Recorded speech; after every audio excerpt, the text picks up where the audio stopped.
big controversial night in the UFC, especially with regards to the first title matchup of the night, which was Petr Yan taking on Aljamain Sterling. It was the fight I was looking forward to the most. We had the chance to talk to Aljamain this week. I've been, hoping for the Funk Master to get himself a crack at the belt for a long time, and I picked him to win this fight. But it was it definitely ended on a sour note. It definitely ended on a sour note.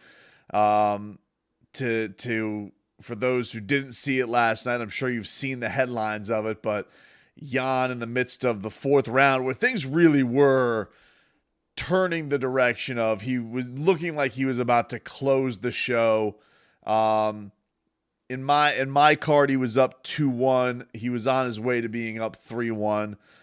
Just looked, they mentioned this on the broadcast, and I thought they were pretty spot on about that. Aljamain looked like, kind of that he just went in that first round, almost went almost too pedal to the metal. And it was like a lot of movement with not a lot of effect. Like he was throwing a lot of volume at Petr, but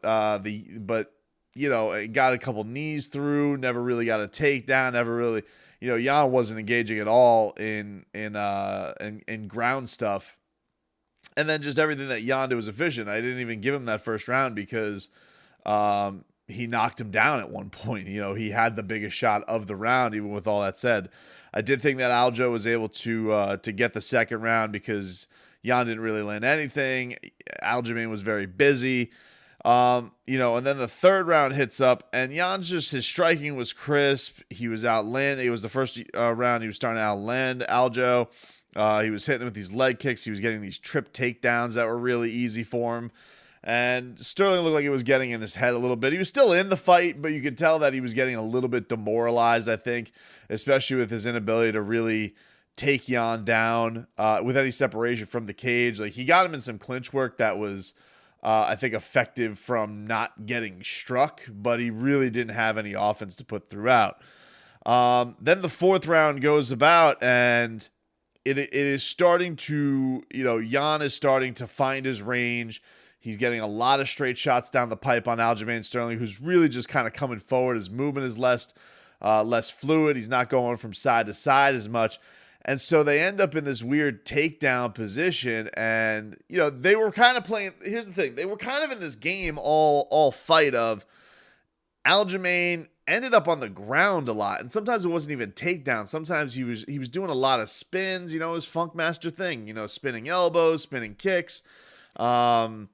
It was truly trying to scramble for takedowns on Yan, and just would end up on the ground a lot, and Yan would kind of just basically let him lie there until the referee said, "Hey, stand, you going to stand or are we going to go? What do we do?"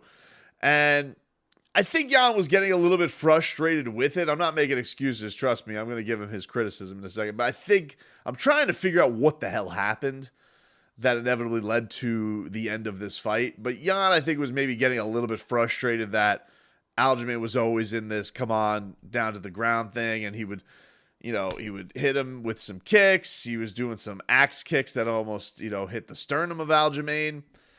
But it ends up in this place where Aljamain is so clearly on the ground. He's on two knees with the hands down on the ground, grounded as it gets as an opponent. New rules, old rules.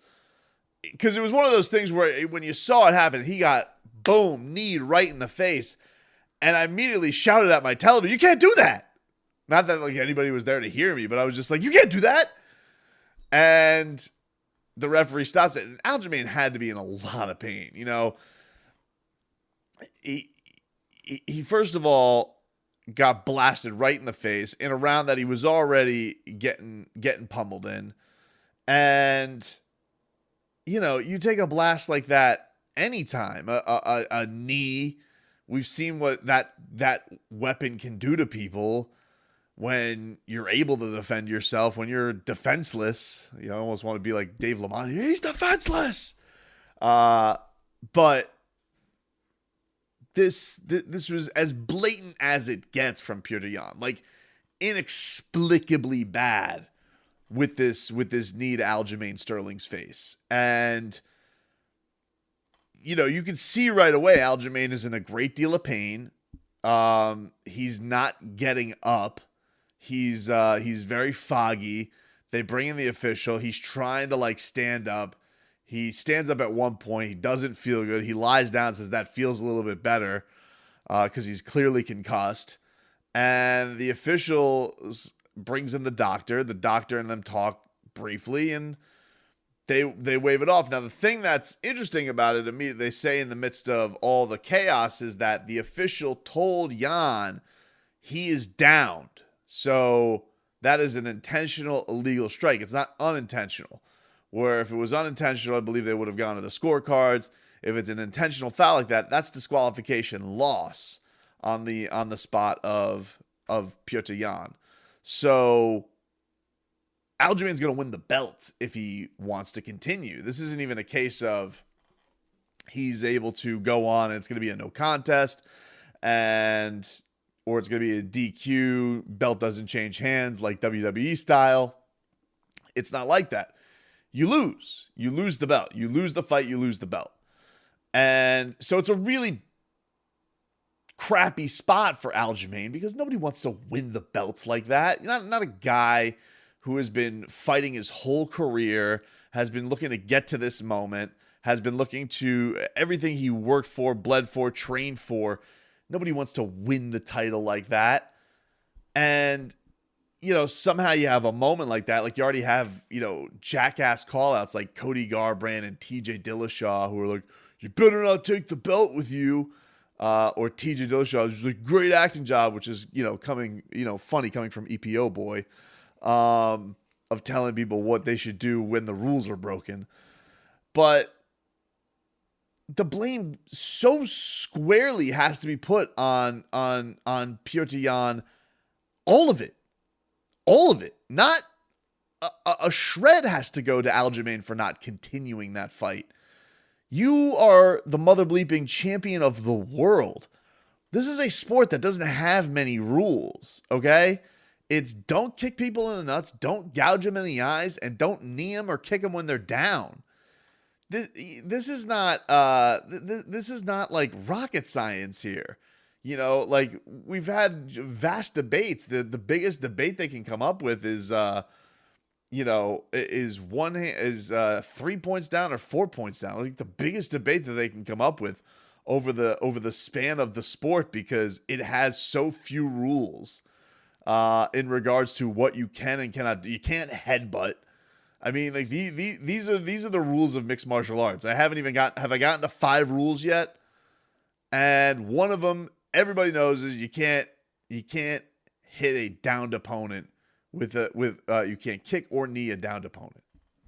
And for the champion of the world to have such an egregious misstep of that and it to be bad, he should lose the belt. I'm sorry. Like, we can sit here and argue whether or not Aljamain should be champion. Fine.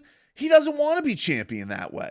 So I find it to be a dumb thing. Well, you should just vacate the belt then, man. Like, hey, dude, what does it matter? The guy who has the belt wrapped around his waist did the sportsman-like thing. It's not like he took a victory lap. If anything, and Chuck Liddell said this best about Yan having his fist raised was like so clueless as to what you just did that you would have your fist raised in victory after what you did.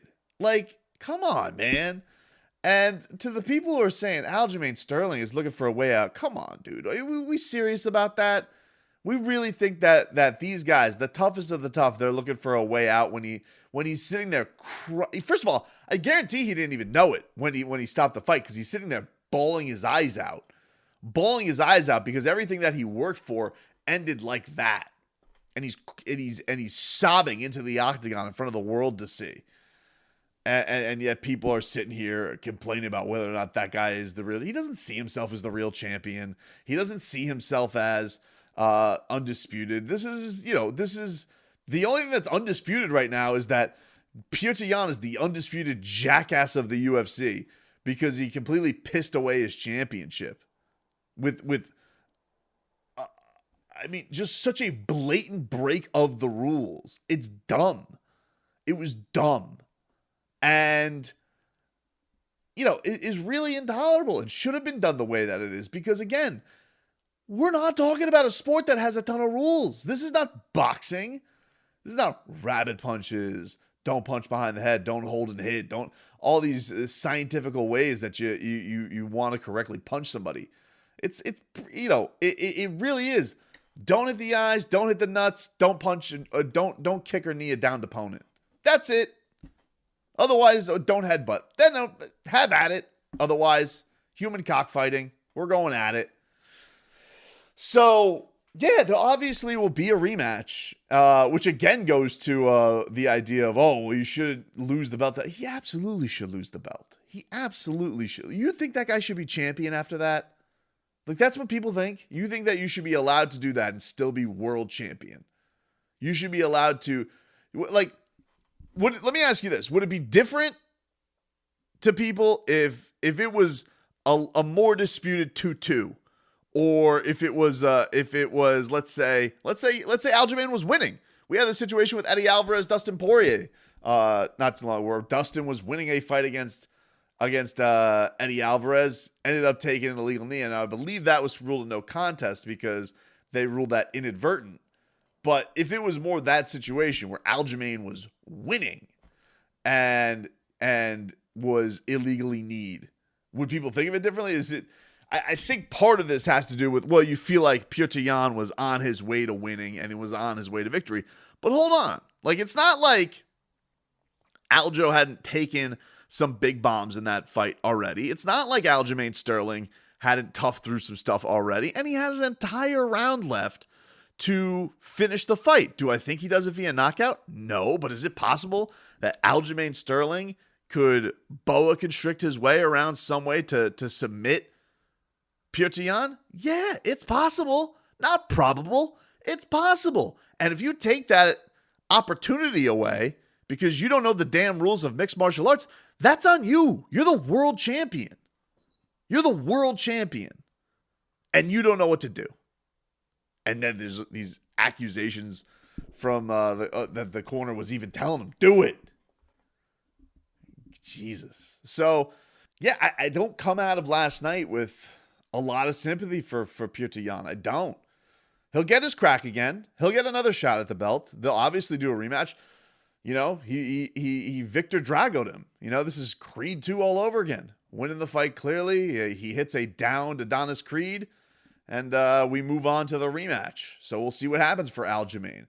I do think that Aljo needs to have probably pace himself a little bit better. He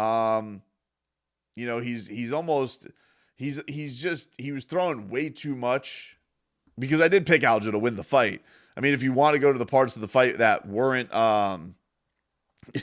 illegal, yeah, Yan was definitely more efficient. He was calculated. It was basically his straight 1-2. And those trip takedowns, I think, were a little bit demoralizing to Aljamain, that he was, I think, looked upon as the better grappler in this, and he really didn't show that for much of this. And so what did he have to resort to? Had to really resort to speed and volume, but really didn't hit Petr Yan with anything of significance. So, yeah, it's not likely that he comes and wins that fifth round. I think we all probably thought, it was going to be 3-1 after that. I know I did. I had my notes. I was writing it down. As I looked, I was like, it's going to be 3-1. One of the judges had, the crew got a little bit crazy because they were like, how could somebody have it 2-1? Like, if you went purely volume in the first round, I don't even see what the scorecards were, but if you went purely volume in the first round, you could have given the first 2 rounds to Aljamain Sterling. You could have. I don't agree with it, but you could have.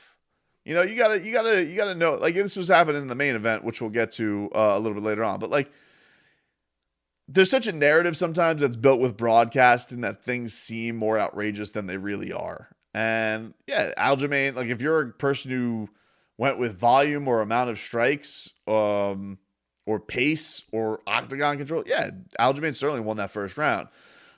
If you're a guy like me, I usually like to go with, like, what is the moment of the round?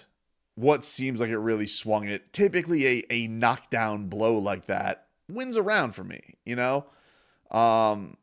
unless like the guy was just tremendous the other way for the majority of the round. But I feel like a lot of the times we get a little bit too complex with how we grade these things, you know? But as far as Yan is concerned, and I know that he apologized afterwards. Here was let me get the actual tweet from him, because he apologized to Funkmaster on Twitter. He says, "I apologize and wish a speedy recovery to Aljamain Sterling. I did not mean to throw that illegal strike. I just made a big mistake and I paid for it." You know, as accountable as you can get in the aftermath. Aljamain tweeted out last night, is not the way I ever want to win a fight. It was not close. It was close and competitive. Excuse me. It was close, competitive, and filled with action. I felt the knee was intentional, especially after the ref announced that I was a downed opponent, so I didn't expect to get hit. Yan is a bad dude. We will do it again. I don't know if he means he's a bad dude, like he's a bad dude for throwing the knee, or if he's a bad dude, like, oh, it's a bad dude. You know, but I think it's the latter. And then he also commented on the video, finally getting to watch the sequence. It's heartbreaking to watch. And I think we all felt Aljo's pain watching that. It was tough to see him so upset in that moment like that, but you know, they'll run it back. Like, this is inevitably going to have a place where we'll have the end result that we want. But Yan absolutely does not deserve to be the world champion today after doing that. If you have a problem with Aljamain Sterling having a belt wrapped around his waist for a nanosecond, fine. If you're going to have this egregious problem with him being introduced second by Bruce Buffer, don't buy the fight. I don't know what to tell you. But ultimately, the bigger problem is Petr Yan should not be champion. And then Aljamain, will get a little bit of a bump in his contract because technically he is champion. So good for him. Let me dedicate this next part to the GOAT, Amanda Nunes, and her great performance against Megan Anderson, as dominant as it gets once again for Amanda, as she sliced through her like a hot knife through butter, cracked her right on the skull a couple of times, got her to the ground, and immediately transitioned into a triangle, then to an arm bar. That was all she wrote. Diced her up in the cool count of 2 minutes and 3 seconds. She is, just amazing. She has not lost since 2014 and a loss to Kat Zingano. She is, the best there is, the best there was, the best there ever will be when it comes to, for sure, women's mixed martial arts. I tweeted this out last night. I don't even feel like GOAT has become such a term that we throw around left and right. You know, we tweet out the GOAT emoji. This is the GOAT. That's the GOAT. She needs like the Pokemon evolved level of GOAT, whatever that is. Amanda Nunes needs that crown upon her head. She's such a badass. She's such a, it was so amazing to see her do that. Then get to hold her baby daughter, introduce her baby to Megan Anderson, who she just nearly broke her arm. Honey, this is who mommy nearly snapped her arm. And, just awesome. Awesome to see what she does night in and night out, how she's able to top herself basically every time she goes out there, some of the finishes that she's come up. And, with so many things in sports that are disputed, there's just no dispute about this, that she's the greatest woman to ever grace the octagon. She's beaten anybody who could have a claim at that. Ronda Rousey, Miesha Tate, Holly Holm, Chris Cyborg, I think was the absolute solidifier of all that. And even 2 wins over Valentina Shevchenko that are razor thin. And, we all think that's the only person that could really be competitive with her.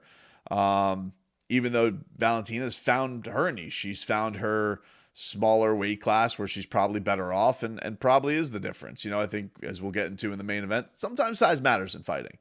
And that's okay. That's why there are weight classes to begin with, and this is not a gladiator. But she is a gladiator. She is really like, she goes out there, and the way she unleashes on these opponents is just so amazing. And, she just says, like, she continues to get better. She says, a lion's always ferocious, but nothing's more ferocious than a mother lion defending her cubs. And so if we're going to see even a better version of Amanda Nunes, that's crazy. this is inevitably going to bring up, like, oh, should she go fight men and all that type of stuff. Like, I think we should learn from the Ronda Rousey thing. Like, let's not do things that are stupid. Is Amanda Nunes skilled to go beat some fighters that have a penis? Definitely, probably so. But I think it's okay to just,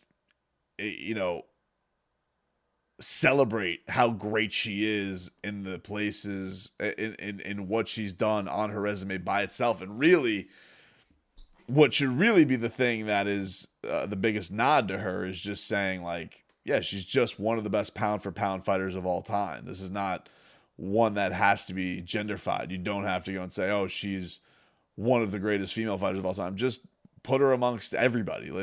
She's one of the best pound for pound fighters of all time. She really is. And honestly, that pound for pound list that doesn't have her on it, it really should. Like, if we think about it, the UFC fight, she should be amongst the pound for pound best on the planet because nobody comes close. I wonder if she will crack it ever. I wonder if anybody would just, like, I don't know if they're even allowed to vote, but like, it's one of those things where she's just that good. She's just that good. She's that spectacular. And it's just that thrilling to watch because, I didn't think Megan Anderson had a chance in hell. I didn't dedicate much time on the show last week talking about it because I don't think anybody can hang with her right now. But this is not one of those things where I do think that women's fighting has gotten better. I do think that the talent is gotten deeper.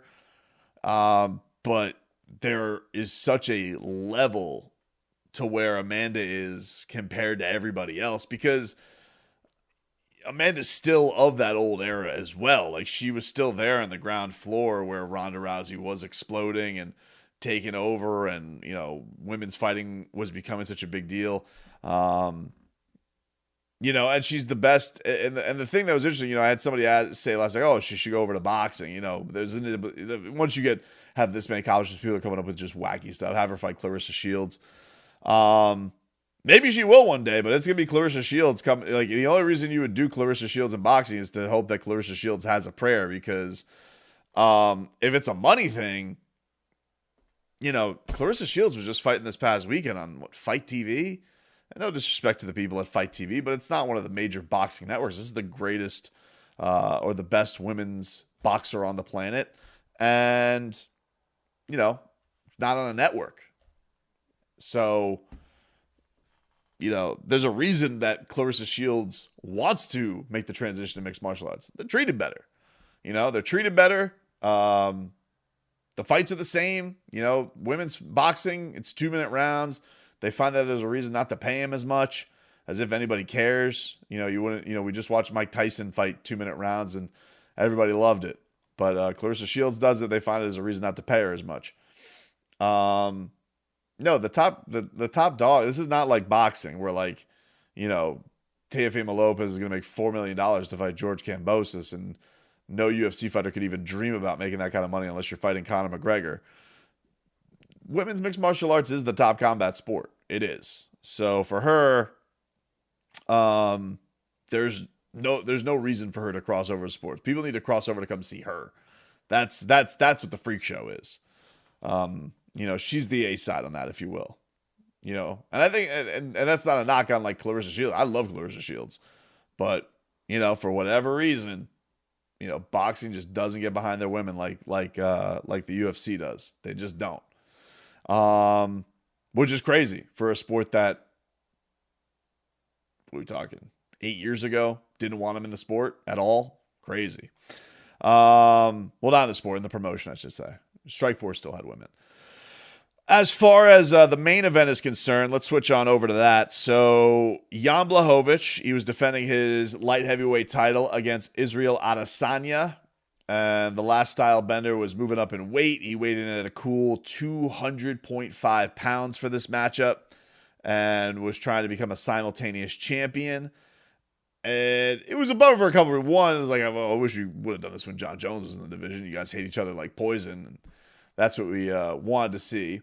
But, is doing in his way, with his little battle with Jon Jones, is doing his nod that he is moving up right away, where Jon, it took him forever to even consider the move to heavyweight.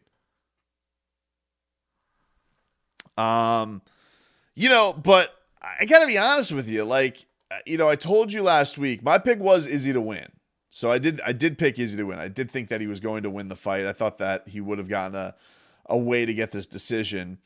But I told you not to count Yan out. Like that performance against Dominic Reyes, where everybody was looking at Dominic as the uncrowned champ, the guy who was wronged. He was going there almost as a coronation, and he got blasted. I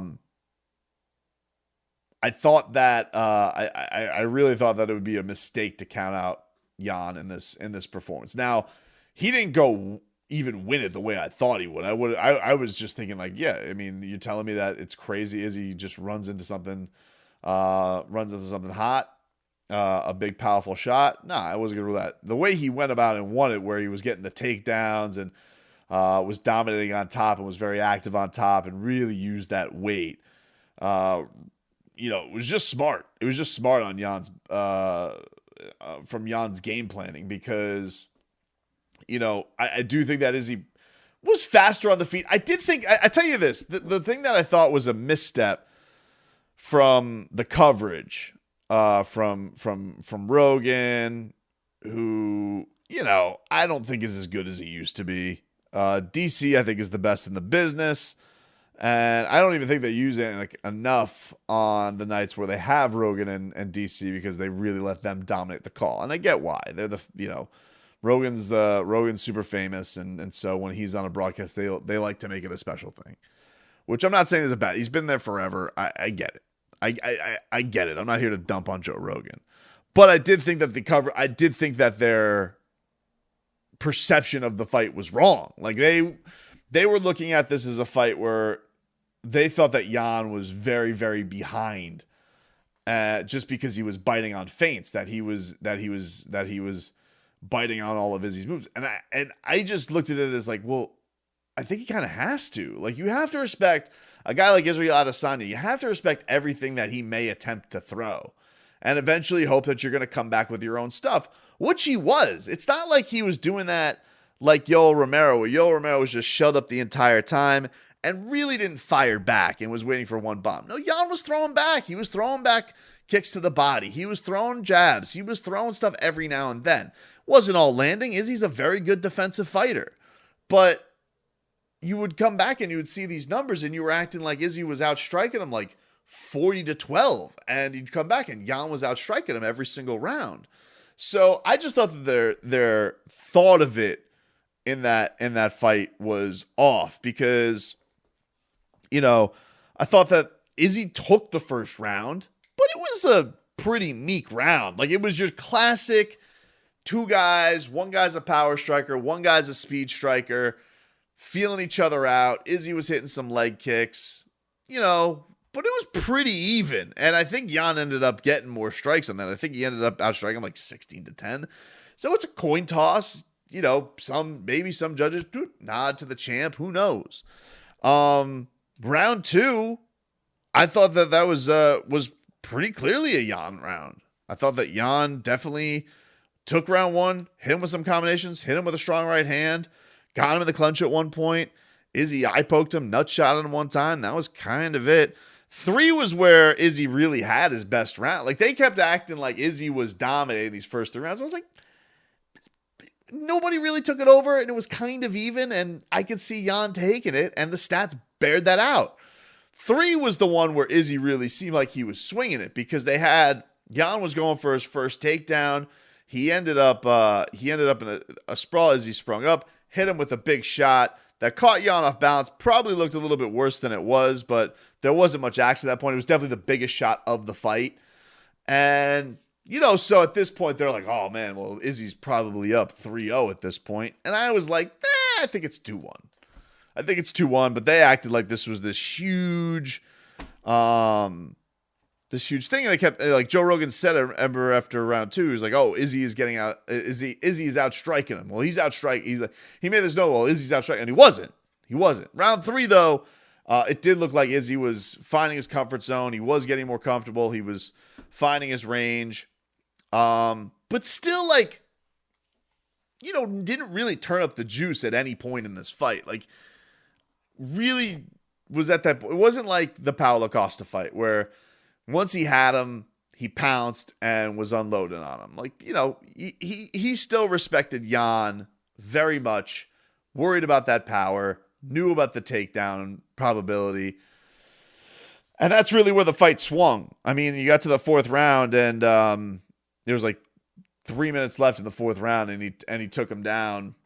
And it was a very offensive takedown too. This wasn't Yan just laying on him. Like I think we saw that. We'll get to the some of the undercard stuff coming up later on. But like, I thought the Makhachev, like, people were drooling all over Makhachev, and I was like, yeah, it was okay. It was for the first 2 rounds, especially. Like they were acting like this is the second coming of Khabib, and I'm like, all right, but mostly he just held him down, and the guy was avoiding getting his ass whooped. But it really wasn't like if Khabib wasn't in the guy's corner, we wouldn't say anything about it. But I'll save that for next segment.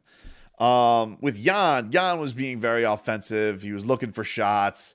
He was dishing out punishment to Izzy. Izzy looked tired. Izzy knew that he was wearing a lot of weight on that. And then round 5, it looked very similar to when Izzy was on the feet, and actually probably looked like Izzy was in a spot to probably take the fight. Because I, at that point, had it 2-2, 38-38 after 2, because I had Izzy winning the first, Yan second, third Izzy, fourth Yan. So 38-38 on my scorecard. Not that anybody cares, but that's the way I had it. And yeah, it looked like Izzy was probably on his way, and then halfway through, bang, hits him with another takedown and really dominates. Again, really looking for his strikes, really looking for good position. And Jan Błachowicz, did not let his championship slip away. So a great performance by Jan. He said, that makes him feel like the true champ. So he should feel happy with himself and that performance and where he goes from here as far as, title defenses. He said he's going to take a little time off. He is 38, but he's going to be fighting. He's going to be fighting probably Glover Teixeira and Jan Błachowicz, Glover Teixeira for the championship. But who do you go with? Like you're not going to go with Thiago Santos. He lost tonight. Alexander Rakic, not an inspiring performance by any means. I know he was calling for the title shot. That was probably the worst fight of the night, to be honest with you. So there's really no other choices unless somebody else, unless Jon Jones decides, forget heavyweight, I'm going to come back and fight. There's really nothing else to go for it. I think that, I would be active in that division to see if I can move my way up. As far as Adesanya is concerned, his first career loss, and he took a big risk, which you respect. He went and he tried to do something great. And he really tried to jump up and do it. This wasn't a calculated move up like Jon Jones has been. I will say, look, the thought definitely crossed my mind, and Jon tweeted it out. He tweeted it out last night where he said something to the effect of, I'll get the exact tweet up here in a second, but he said something to the effect of, if you ever thought Izzy could beat me, slap yourself. And he goes, here we go. He goes, if you ever wrote me talking bleep about Izzy beating me, slap yourself. And, I think it's tough to say now that you watched that fight with Jan. It's tough for me to think that Izzy could have anything for Jon Jones. It is. I don't, and people are like, you can't MMA math for Tobin. You can't, it's not, every fight's different. It is. Look, we could do that with Dominic Reyes, Jan. If I thought Jan was going to walk through Jan Błachowicz, Dominic Reyes was going to walk through Jan Błachowicz back when they fought. And look what happened. But, Jan's not known for his wrestling. It's not something he goes to the well for a lot. Jon does. And he's bigger and he's a more versatile striker. And I don't think the kick thing is going to work too great for you as much. I just think that you got to respect the guy as the GOAT. I really, really do. I just, the amount of ways I think he has to go beat you. He's got a lot in the toolbox. I think a lot more than Jan Błachowicz. Plus, he has the size. I just think I think it would be a tough night for Izzy. And Izzy's not one of these guys who is like knock you dead power. He's got precision striking. He can get certain guys, but there are certain guys that he hasn't. It's a coin toss on certain nights. And, I don't see the path to victory there for Israel Adesanya anymore. Not that I did beforehand. I mean, I thought Jon would beat him if they ever crossed paths because I don't pick anybody against Jon Jones. Maybe Francis Ngannou in the first 30 seconds that they fight. But, in my mind, Jon Jones is the best. He's the best walking the planet. He's the best to ever do it. But this solidified it in my mind. Like, yeah, I don't think Israel Adesanya can go beat Jon Bones Jones in a mixed martial arts match. But look, I give him nothing but props for going and trying. Like, big onions on that. You stepped up and wait. It's like going back to like the Dillashaw thing. Like, I never gave like the Dillashaw thing, or I never gave that a rat's ass. Like, oh, you're going to go cut down to flyweight to go win the belt. First of all, I needed tons of illegal supplements to do it. And second of all, who cares you go beat the smaller guy? You step up, you try and beat the guy who's bigger than you. That's something, that's a Hollywood script right there. And he tried, he came up short. It's okay. He's still the man at middleweight. It's a big jump too, man. It's 185 to 205. This isn't a 10-pound jump. It's a 20-pound jump. And it's even more than that because he's not even at 205.